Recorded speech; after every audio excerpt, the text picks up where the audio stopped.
금이 간 항아리라는 우화가 있습니다. 어떤 사람이 물지개를 지고 양쪽에 항아리를 달고 이제 물을 뜨러 갔다가 오는데 늘 같은 길을 물을 뜨러 갑니다. 그런데 오른쪽 항아리가 온전해 가지고 물을 떠 가지고 와서 확인을 해보면 물이 가득 들어 있는데 이 왼쪽 항아리는 금이 가 있는 거예요. 그래서 오고 가는 길에 물을 잔뜩 길러 가지고 와서 확인을 해보면 물이 한 반쯤밖에 차 있지 않는 겁니다. 그러다 보니까 늘 물이 부족해서 주인이 이 물을 지는 분이 한 번씩은 늘 더 가야 되는 거예요. 얼마나 미안하고 죄송하겠습니까? 항아리가. 그래서 이 왼쪽 항아리가 어느 날 도저히 안 되겠는 거예요. 그래서 주인에게 이렇게 말합니다. 주인이, 이젠 도저히 제가 송구스러워서 안 되겠습니다. 저 때문에 늘 두 번 고생을 하시는데 그러지 마시고 저를 이제 버리십시오. 저는 금이 가서 제 역할을 제대로 못합니다. 그러니까 저를 버리시고 새로 더 좋은 항아리, 온전한 항아리를 사셔서 고생을 덜었으면 좋겠습니다. 그러자 주인이 이 항아리에게 이렇게 말합니다. 나도 너한테 금이 있는 거 내가 다 알아. 그렇다고 나는 너를 절대로 버릴 수 없어. 너하고 내가 물을 길러온 그 길을 한번 뒤돌아보렴. 오른쪽 항아리, 온전한 항아리는 물을 전혀 흘리지 않았기 때문에 그가 지나온 길은 그냥 깨끗해. 그냥 황무지야. 아무것도 없잖아. 그러나 너가 오면서 물을 흘려주어서 너가 지나온 길에는 꽃도 있고 풀도 있구나. 그런데 내가 너를 어찌 버리겠니? 내가 조금 더 고생을 하는 게 낫지. 이렇게 얘기를 해줬다는 겁니다. 여러분, 저는 이 주인의 마음이요, 우리를 향하신 하나님의 마음이 아닐까 생각합니다. 하나님께서는 우리가 완전해서 사랑하시고 완전해서 우리를 쓰시는 게 아닙니다. 비록 금이 가서 조금 새는 그릇일지라도 주님께서는 그 새는 그 금을 통해서 흐르는 물을 사용해서 죽어가는 생명들을 살리시는 하나님이십니다. 오늘 본문에 기록된 예수님과 제자들의 모습을 한번 살펴보도록 하겠습니다. 오늘 제자들의 모습은 금이 가다 못해 거의 깨지기 일보 직전의 모습을 보여주고 있는 제자들입니다. 이제 주님께서 오늘 이 제자들에게 내가 너희들을 끝까지 버리지 않을 것이라고 말씀하고 있어요. 너희들이 비록 금가고 깨지기 일보 직전의 제자들 모습이고 참 연약하고 허물 많은 모습이지만 이제 곧 실수하고 실패할 인생들이지만 그런 나는 너희들을 끝까지 버리지 않을 거야. 그리고 결국은 내가 너희들로 하여금 하나님 나라, 아버지 나라에서 같은 상에서 나와 함께 밥을 먹을 것이고 내가 너와 너희들과 함께 하나님 나라와 이 세상을 다스릴 것이다 라고 약속을 해주셨습니다. 주님은 6월절 첫째 날 저녁에 제자들과 마지막 만찬 자리에서 애제자 베드로에게 아주 충격적인 말씀을 하십니다. 오늘 내가 닭 울기 전에 나를 3번 부인할 거라. 너 나 3번 부인할 거야. 여러분, 이게 베드로에게 얼마나 충격적인 얘기였겠습니까? 근데 오늘 주님이 베드로에게 이 말씀을 하게 된 배경이 있어요. 그냥 주님이 뜬금없이 갑자기 이 말씀을 하신 것이 아니라는 거죠. 일이 있기 전에 주님은 먼저 제자들을 향해서 너희들 중에 한 사람이 나를 팔 자가 있다라고 말씀을 하셨어요. 다시 말하면 너희들 중에 배신자가 있다는 겁니다. 그래서 너나 할 것 없이 제자들이 주님, 저는 아니죠. 주님, 나는 아니죠. 하고 스스로 나는 아니라고 끊임없이 거부를 합니다. 근데 그 중에는 가룟 유다조차도 이미 대제사장들을 만나가지고 은 30을 받고 예수님 팔아먹기로 이미 약조를 하고 지금 와서 호시탐탐 기회를 엿보고 있는 때였단 말이죠.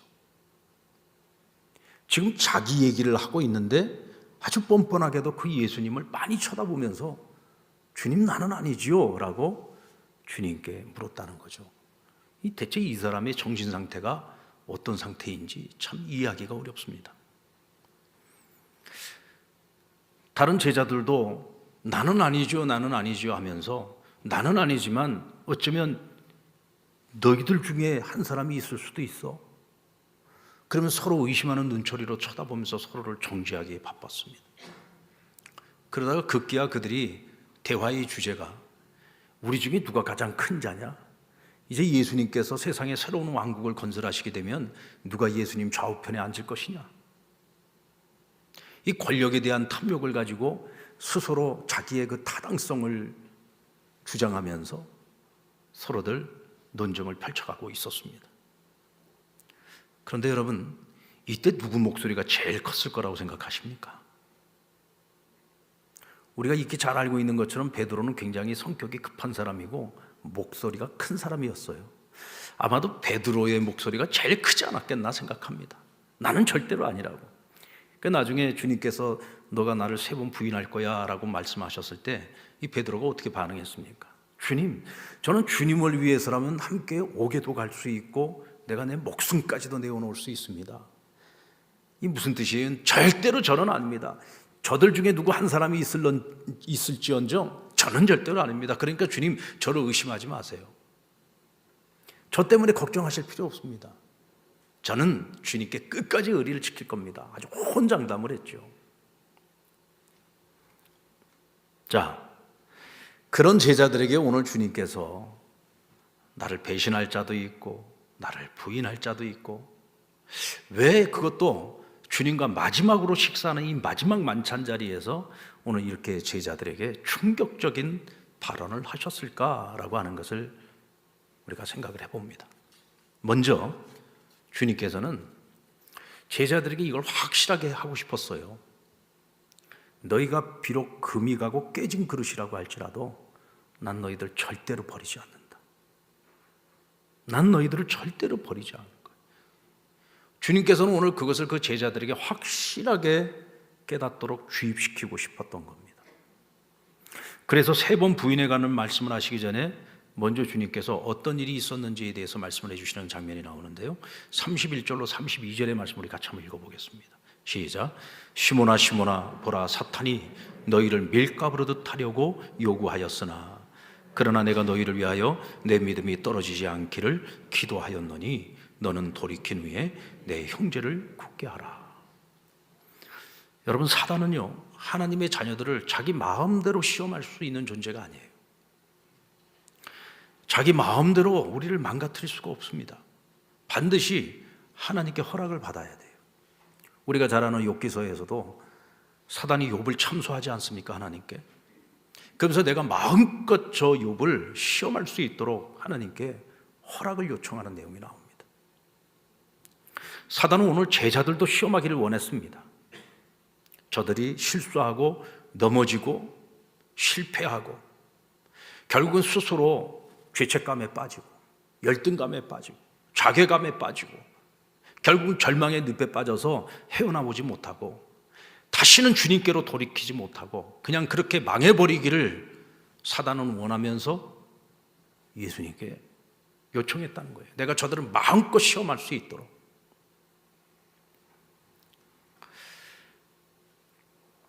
주님께서는 아셨습니다. 그 시험 앞에서 이 제자들이 어떻게 무너질지를. 그래서 오늘 미리 말씀해 주고 있는 거예요. 너희들 중에 나를 팔 자가 있어. 그렇게 주님을 사랑한다고 외치고 있는 베드로에게는 너가 그 입술로 나를 3번이나 부인할 거야. 그런데 얘들아, 너 이것만큼은 기억해도 너희가 나를 배신하고 너희가 나를 버리고 다 도망간다 할지라도, 베드로야, 너가 나를 3번이나 나를 부인한다고 할지라도 그래도 나는 너희를 포기하지 않을 거야. 버리지 않을 거야. 금이 가면 금이 간 대로, 깨졌으면 깨진 대로 나는 너희를 반드시 사용해서 내가 원하는 바를 반드시 이루어갈 거야. 그러니까 어떠한 경우에도 돌이키라고 말씀하십니다. 그래서 오늘 베드로에게 뭐라고 했어요? 내가 돌이킨 후에는 그랬어요. 주님께서 그들이 어떤 상황에서도 믿음을 잃지 않도록 내가 위에서 기도하겠다고 하셨습니다. 내가 기도할게. 너희들이 실족하지 않도록, 믿음을 잃어버리지 않도록, 다시는 나에게 못 돌아오는 그 길로 너희들이 추락하지 않도록 내가 위해서 기도할게. 그리고 베드로야, 너 그 길에서 다시 돌이켜서 나오게 되면 그것으로 끝내지 말고 너처럼 절망하고 너처럼 낙심에 빠져 있는 너의 동료들, 너희 형제들에게 가서 그대로 얘기하고 그들의 믿음을 굳건하게 지켜주라고 말씀하십니다. 주님께서는 제자들이 실수하고 실패하고 난 후에 완전히 망가질 것을 두려워하셨던 거죠. 걱정하셨던 거죠. 그리 나는 너희를 버리지 않을 것이니 반드시 내게로 돌아오는 거예요. 믿음이 연약한 형제들이 있으면 그들을 잘 추스려서 그들이 믿음을 잃지 않고 방황하지 않고 주님께로 다시 돌아와서 주님과 함께 끝까지 함께하는 그 길을 걸어갈 수 있도록 독려하라는 것입니다. 여러분, 사단이 주의 자녀들을 넘어뜨리는 데 있어서 가장 뛰어난 전략 중에 하나가 뭔지 아십니까? 그게 바로 정죄입니다. 정죄. 오늘 저와 여러분은 하나님의 자녀이기는 하지만 하나님께서 우리를 의롭다 여겨주시기는 했지만 우리 안에는 여전히 죄성이 있죠. 여전히 부족함이 있습니다. 그래서 원치 않게 죄를 지을 때가 많이 있고요. 때로는 의도적으로 우리가 죄를 지을 때도 있습니다. 우리가 생각하는 하나님의 자녀의 그 기준에서 비추어 보면 오늘 내 모습이 너무나 한심하고 너무나 부족할 수 있죠. 이때 여러분, 마귀가 우리를 정죄합니다. 야, 네가 무슨 하나님의 자녀야? 네가 그리고도 무슨 그리스도의 제자야? 너는 실패작이야. 주님께서 지금 너를 보시면 얼마나 가증스럽게 여기겠니? 그러면서 우리 자신을 자꾸 정죄하는 거예요. 네가 무슨 목사야? 네가 무슨 장로야? 네가 무슨 권사야? 네가 무슨 집사야? 이러면서 우리를 자꾸 정죄하는 거예요. 우리도 우리 스스로 내가 가지고 있는 그 죄에 대한 죄책감 때문에 그러지 않아도 괴로운데 그런 나의 그 죄책감을 막 찔러대는 거죠. 네가 무슨 그러고도 하나님의 자녀라고. 근데 여러분, 우리는 이 마귀의 전략에 절대로 무너지면 안 돼요. 이때 우리가 생각해내야 되는 것이 뭐냐? 그래도 나는 너희를 버리지 않을 거야. 너가 금이 가 있어도 깨진 그릇일지라도 오히려 너희의 그 금가구 그 깨진 부분에서 흐르는 그 물을 통해서 내가 죽어가는 생명을 살려낼 거야. 그러니 내게로 돌아오라고 말씀하십니다. 내게로 돌아오. 그냥 절망하고 나를 떠나버리면은 너희에겐 기회가 없어. 너희에게 회복의 방법이 없는 거야. 그러나 어떤 경우에도 나와 함께하면, 내게로 돌이키면 내가 너를 굳세게 도와줄게. 어떤 모습으로든지 내가 너희를 사용해서 언젠가 하나님 나라에서 온 세상을 다스리는 그 위치에 내가 너희들을 세워줄게 하고 하나님께서 약속해 주셨단 말이죠. 우리는 바로 그 약속의 말씀을 붙들어야 되는 겁니다. 아멘입니까? 그러므로 주님께서는 제자들에게 광야의 시험을 허락하셨습니다. 사단이 오늘 제자들을 밀가부르듯이 하고 싶어 한다는 것을 주님이 이미 알고 계셨죠. 그렇다면 주님이 가지고 계신 그 하늘의 권능을 가지고 원천봉쇄해버리면 되잖아요. 마귀가 제자들을 시험하지 못하도록, 무너뜨리지 못하도록 원천봉쇄해버리면 되잖아요. 근데 주님께서 이 시험을 허락하셨어요. 시험을 허락하시되 제자들이 이 시험에서 쓰러지고 넘어질지라도 그들이 믿음을 잃지 않도록 위해서 기도하셨다. 주님께서 그들이 시험의 광야를 허락해 주셨습니다. 여러분, 광야는요 굉장히 고독한 곳이고 척박한 곳이죠. 그러나 또 한편으로는 광야는 우리가 우리 자신을 한번 돌아볼 수 있는 기회의 땅입니다. 나를 점검해 볼 수 있는 장소이고요, 또 회복할 수 있는 장소이기도 합니다. 여러분들, 우리가 잘 아는 모세는 이집트의 왕자였습니다. 나이 40에 이집트 왕자, 모든 가능성 다 가지고 있었죠. 거기다가 자기 동족에 대한 민족애까지 회복했습니다. 주님께서 그를 들어 쓰시기만 하면 되는 거예요. 근데 갑자기 그를 광야로 내보내버립니다. 다윗도 전쟁터에 나가서 수없이 많은 전쟁터에서 승리하고 돌아올 때마다 백성들이 사울은 천천히요, 다윗은 만만이라. 왕보다도 오히려 다윗의 인기가 더 절정이었습니다. 사울이 시기 질투심에 빠질 정도로 다윗의 인기가 좋았다는 얘기죠. 근데 하나님께서 그 다윗을 광야로 쫓아내십니다. 엘리야가 갈멜산에서 큰 승리를 거두었습니다. 이제 다 끝났다고 생각을 했어요. 근데 하나님께서 그 엘리야를 또다시 광야로 내보내십니다. 이상하게도 하나님께서는 인간적인 가능성이 충만하고 자기 의에 충만해 있는 당신의 일꾼들을 항상 광야로 내쫓는 것을 볼 수가 있습니다. 광야는 여러분 시험의 장소이기도 하지만 자기 점검의 장소요, 회복의 장소였기 때문에.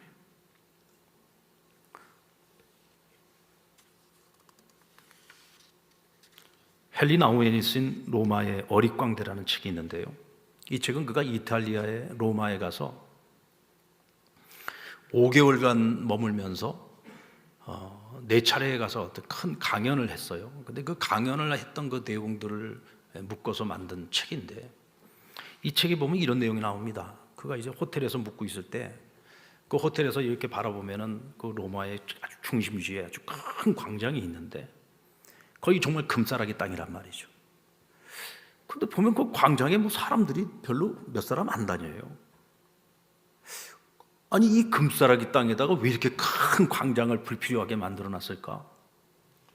뭐 사람이 많이 다니는 것도 아닌데 왜 이 광장을 이렇게 크게 만들었을까?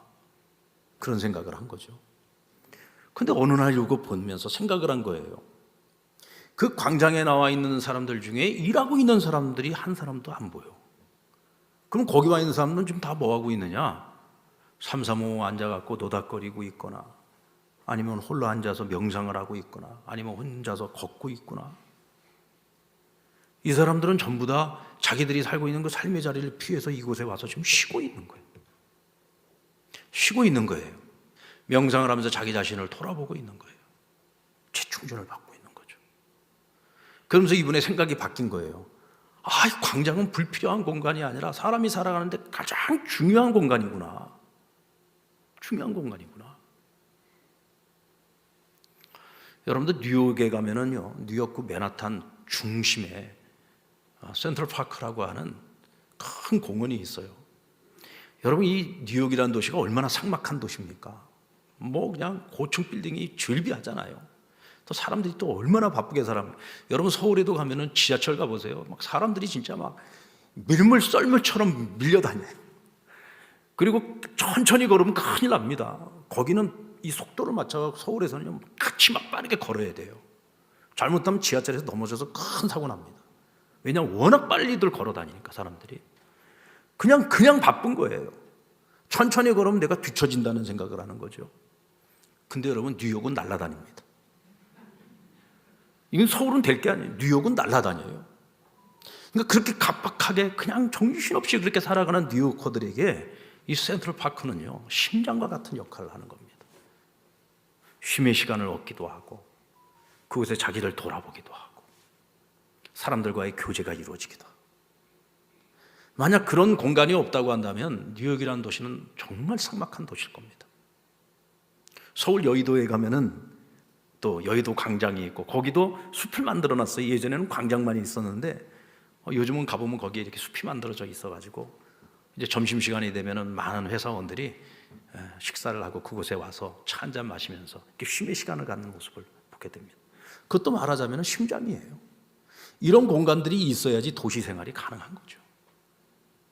여러분, 광야도 마찬가지입니다. 우리가 인생을 살아가면서요, 왜 하나님께서 우리를 억지로라도 광야로 이끌어내시느냐? 달리기만 하면은 내가 지금 어디쯤 와 있는지를 모릅니다. 내가 열심히 달리고만 있으면요, 내가 지금 달리고 있다는 것 때문에 내가 어떤 성공을 성취하고 있다는 착각에 빠지게 돼요. 그래서 내가 잠시라도 멈추면 내가 뒤처진다는 생각을 하게 되죠. 그 심지어는 한참 젊을 때는요, 뭐 휴가를 맞이해가지고 어디 여행을 가 있어도 마음이 편하질 않아요. 늘 불편해요. 왜냐하면 내가 지금 이렇게 놀고 있어도 되나? 내가 이렇게 쉬고 있어도 되나? 항상 뭔가에 내가 쫓기고 있다는 생각을 하는 거예요. 강박관념이 있는 거죠. 그러니까 내가 달리고 있는 동안은, 열심히 일하고 있는 동안은, 앞만 보고 달리고 있는 동안에는요, 나를 못 보는 거예요. 자기를 못 보는 거야. 내가 지금 어디쯤 와 있는지 그것조차도 알지 못해. 그래서 하나님께서 억지로라도 강야로 이끌어내셔서 너 자신을 돌아보는 시간 가지라는 거예요. 그리고 내게 문제가 있다면 그 문제를 치유하고 회복하는 시간을 가지라는 거죠. 그래서 광야가 필요한 거예요. 그리고 그 광야를 거친 사람들만이 주님께 쓰임받을 수 있고, 그 광야를 거친 사람들만이 누군가에게 위로를 주고 소망을 줄 수 있는 인생을 살아갈 수 있는 거예요. 근데 헨리 나우엔이 이 책에서 내가 본 또 한 가지를 이야기를 합니다. 그것은 바로 어릿광대였습니다. 그런 어릿광대를 보면서 굉장히 즐거움을 얻었고, 그래서 또 한편으로는 어릿광대가 하는 걸 가만히 보고 있다가 나도 저 정도는 할 수 있겠다라는 생각이 들더라는 거예요. 여러분, 어릿광대가 어떤 존재입니까? 이거 보면은 우스꽝스럽잖아요. 뭔가 조금 모자라 보이잖아요. 근데 아무리 모자라 보이고 우스꽝스러운 광대라도, 어릿광대라도 자기가 잘하는 거 한 가지는 잘해요. 자기가 잘하는 거 한 가지가 있어요. 그것을 가지고 사람들에게 놀라게 만들어주는 거죠. 한참을 웃다가 와 하고 사람들이 환호성을 치죠. 헨리 나우엔이 그 모습을 가만히 보고 있다가, 그래, 바로 저거야. 내가 바로 저 어릿광대야. 여러분들 다 잘하십니까? 남들이 하는 거 여러분들도 다 잘하세요? 저는 가끔 가다가 드라마를 이렇게 저희 집사람하고 한 번씩 이렇게 보면 연기자가 연기하는 거 제가 꼭 한번 따라해 봅니다. 그래서 가끔 가다가 눈물 연기를 하면 저도 눈물 연기도 한번 따라해 보고 대사도 한번 따라해 보고. 그럼 저희 집사람이 저에게 항상 하는 얘기가 있어요. 당신은 어떤 대사를 하든지 다 똑같아. 당신은 연기자 안 하게 정말 잘했다고 얘기를 하더라고요. 저도 그런 것 같아요. 저도 처음에 제가 연기를 굉장히 잘한다고 생각을 했는데 할 때마다 가만히 보니까 똑같더라고요, 연기가. 항상 표정도 똑같고. 여러분, 내가 모든 사람이 다 연기자가 될 수는 없잖아요. 연기를 잘하는 사람들이 연기를 하는 거죠. 여러분들, 나는 잘하는 게 하나도 없어 라고 얘기하지만 아니요. 잘하는 게 하나도 없는 것 같은 나라도 아니에요. 여러분, 남들이 볼 때에는요, 잘하는 게 한 가지가 있어요. 왜?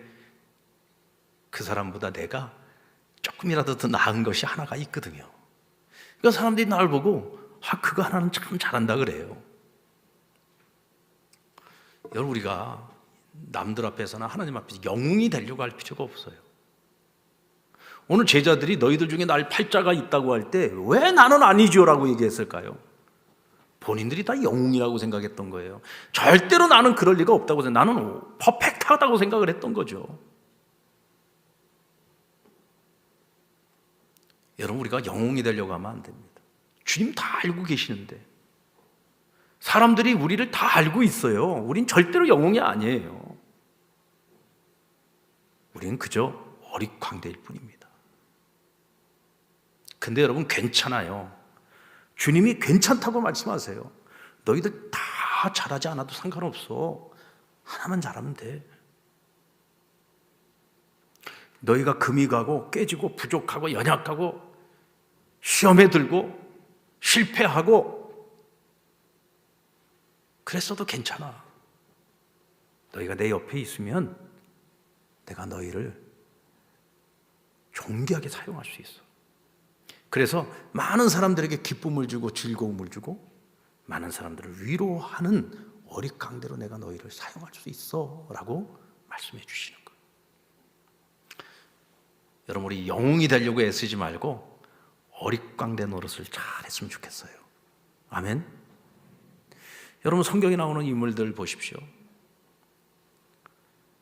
그들은 우리보다 어떻게 보면 훨씬 더 완전한 사람처럼 보입니다. 여러분, 우리가 살면서 우리보다 훨씬 더 뛰어난 사람을 만나게 됐을 때 어떤 마음이 들어요?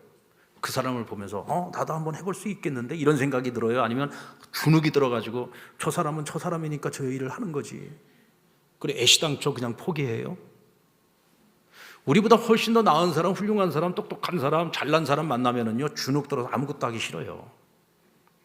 성경에 나오는 인물들이 완전히 퍼펙트한 사람들 같으면은요, 우리는 늘 이렇게 할 겁니다. 아니, 모세니까 그렇게 할 수 있는 거죠. 아브라함이니까 그렇게 할 수 있는 거고, 다윗이니까 그렇게 할 수 있는 거예요.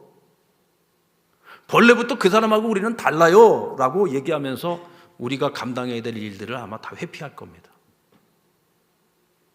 근데 성경을 읽다 보면은, 아니 어떻게 믿음의 조상이라는 사람이 아내를 2번씩이나 누이라고 속여가지고 세상에 아내를 빼앗길 뻔했잖아. 세상에 저런 쫄짱부가 어디 있어. 저게 무슨 믿음의 조상이야. 그래도 내가 아브라함보다 그런 면에서는 낫다, 뭐 그러면서 큰 소리 칠 때 있잖아요. 다윗을 보면서, 아니 세상에 남의 여자 뺏으려고 자기 충신을 죽여, 저런 쳐죽일 놈. 저게 무슨 하나님의 이 세상에서 가장 사랑한다는 다윗이야? 내가 그래도 저 다윗보다 내가 그런 점에서 내가 더 낫다. 혹시 여러분 그런 생각 안 해보셨습니까? 성경 읽다 보면 그런 생각이 종종 들어요. 야, 내가 그래도 이런 면에서는 내가 그래도 다윗보단 좀 나은 것 같은데. 그러면서 솔직히 말해서 우리가 좀 위로받지 않습니까? 만약에 그들이 그런 허물이 전혀 없이 그냥 완벽한 사람들이었으면 우리는 초장서부터 은혜 받을 생각 못합니다. 그건 다윗이니까, 그건 모세니까 하고 나의 가능성에 대해서는 완전히 스스로 포기해버리고 말이죠. 어쩌면 여러분, 하나님께서는요, 그들을 어릿광대로 사용하고 계시는 겁니다. 그들의 실수와 그들의 그 연약함과 그들의 그 실패를 통해서 우리를 위로해 주시고 우리에게 소망을 주시는 거예요. 우리가 하나님께 쓰임받고자 한다면 하나님께서는 우리의 그 어릿광대 같은 모습을 가지고 누군가를 위로하도록 하나님께서 우리를 사용해 주실 겁니다. 그렇게 쓰임받는 저와 여러분 되기를 바랍니다. 하나님은 금가고 깨지는 우리를 버리지 않으실 뿐만 아니라 하나님 나라의 영광을 함께 누리게 해주시겠다고 약속했습니다. 근데 조건은 딱 한 가지예요. 28절 말씀에 보면, 너희는 나의 모든 시험 중에 항상 나와 함께 한 자들인즉, 주님께서 시험 당하실 때 항상 그들은 나와 함께 해 주었답니다. 근데 정말로 그럴까요? 과연 제자들이 주님께로부터 이런 말을 들을 만한 자격이 있습니까? 예수님께서도 인간의 몸을 가지고 계셨기 때문에 이제 십자가 지셔야 되는 그 길이 너무 생각만 해도 괴롭고 힘든 거예요. 그래서 아버지 앞에 가서 눈물로 기도하려고 겟세마네 동산에 올라가는데 혼자 가는 게 두려워요. 그래서 3명의 제자 보고 나랑 같이 좀 동행해다오. 데리고 가셨어요. 따로 떨어져서 기도하시기 전에 이 제자들에게 뭘 부탁했습니까? 너희가 내가 기도하는 동안 함께 깨어 있어 줬으면 좋겠다. 여러분 뭐 나처럼 뜨겁게 피눈물을 흘리며 기도해 달라는 부탁하지 않았습니다. 그냥 깨어만 있어 달라고 했어요. 근데 주님이 기도하시다가 돌아와서 보니까 이 제자들이 퍼지러지게 잠만 자고 있어요. 그러니까 주님께서 스스로 위안을 삼으려고 뭐라고 말씀하십니까? 저들이 마음은 원인데, 마음은 함께 깨어 있고 싶은데 육신이 연약하여 저들이 잠들었도다. 저들이 잠시도 깨어 있지 못하는구나.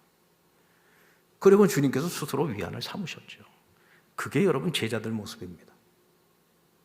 그 잠시도 함께 깨어있지 못하는 그 제자가 어떻게 주님이 시험 당할 때마다 항상 함께 있을 수 있었겠습니까? 주님 붙잡히시던 날 밤에 주님 버리고 각기 살 길을 찾아서 다 뿔뿔이 흩어져 도망쳤던 사람들이 바로 이 제자들이잖아요. 그래도 베드로는 주님을 따라가기는 했어요. 그것도 멀찍이서 언제든지 발각되면 도망갈 준비를 하면서.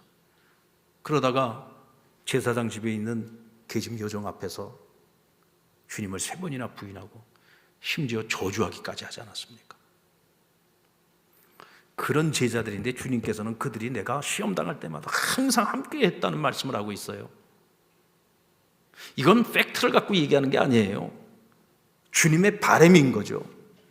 얘들아, 어떤 경우에도 너희가 나와 함께 있어줬으면 좋겠다. 어떤 경우에도. 너희가 실패했어도 나를 버리고 떠나지 마. 실패했어도 나와 함께 있어줘. 너희가 망했어도 나와 함께 있어줘. 나와 함께만 있어준다면 나는 그것으로 족하다. 나를 떠나지 말고 나와 함께 있어다.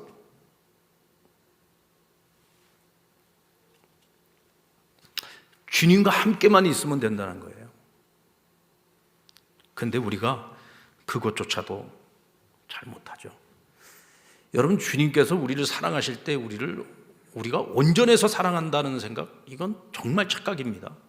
내가 그래도 이만큼 하고 있으니까 주님 나를 사랑하지. 아니요.